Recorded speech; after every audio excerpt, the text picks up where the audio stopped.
Hey there guys, Chuck here again with another quick video for you. If you saw the last video, I was kind of curious on some of the weights of the Canik Rival S, and I figured I would actually get those documented and recorded for future reference, so I can kind of look back and see what has changed, either in swapping things out or general wear and tear on the firearm, and just kind of see how it goes. So this is kind of a nerdy video, so you might want to skip this if you're looking for more interesting things to watch today, but I just figured some people might care about these things like I do, and I figured I'd just put it on the internet. So without further ado, I am going to do this in pounds and ounces, so my metric people, please do not crucify me.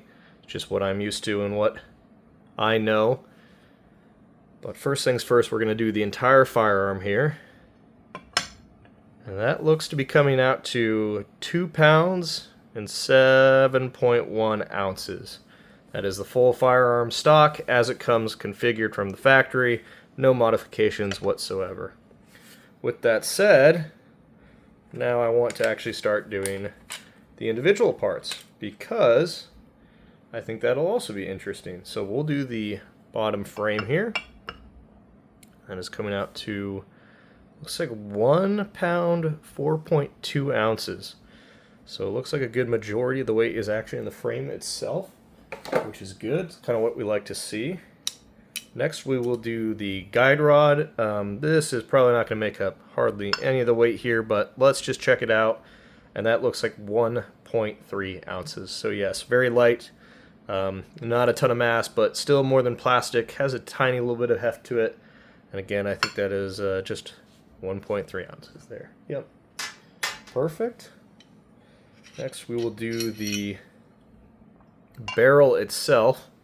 Stock barrel. I don't think there's really any aftermarket options for this firearm at this point, but I figured I would just do it while I'm here. And it looks like that comes in at 3.9 ounces for the barrel itself, which is kind of neat. Not the heaviest one I've seen, but you know, it's pretty average. Now, the exciting one, or the one I'm most interested in, is actually the slide with all these lightning cuts. I am curious to see where this guy comes out to. 13.6. Okay. So, 13.7. Yeah, 13.7 ounces for the current setup of the slide. Now that is a little heavier than some of my other more competition-oriented firearms, but I am curious to see how that stacks up with something like one of my Berettas, which is also, I think, a 5-inch barrel, so pretty dang close. I don't know what that slide weighs by itself, but it'd be interesting to see. Anyways, not quite done yet here. I'm actually going to do the reassembly here, and the last thing I'm going to just take a measurement of is the pound weight. I was guessing it was around 4 pounds on the last video, and I just want to see if I was very close or if I was way off. You know, just for kind of just see if I was on the mark. Let's see, let's just check for function here. Reset. Yeah. Alrighty. With that said, should be ready to try the trigger out here. So I'm just going to actually move this guy out of the way since I don't need it anymore. And we have my handy dandy, very basic stock trigger gauge here. And we are just going to see what that comes out to. I don't have a fancy electrical one, but I find these work to be just fine. Just go nice and slow with even pressure.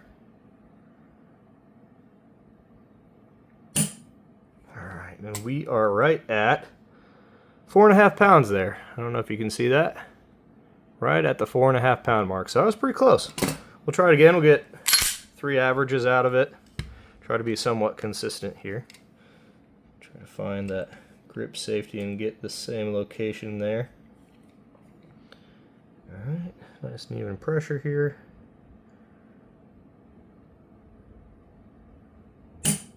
Alrighty. Just shy this time. I think it's just shy of the 4.5 pound mark, but pretty dang consistent. Do one more here. See where we land up. So 4.5 is what we're aiming for here. Give that a little bit more space there. I don't want it to rub against the grip. Just let the trigger do all the work. Again, it looks like just shy of the 4.5 pound there. I am curious. I do want to see after a couple hundred rounds, maybe 1,000 rounds or so. I do kind of want to see if this lowers over time. But I was thinking right around 4 pounds. I guess it was a little higher than that, but it was pretty dang on the money. So yeah, good trigger. 4 pounds is kind of my happy place for most guns. 3 pounds, especially on striker fired or anything below that, is just absurd.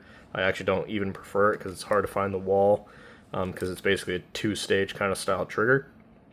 With that being said, yeah, I would like it a little bit closer to that 4 pound mark, but again, anything under 5 in my book is pretty dang good.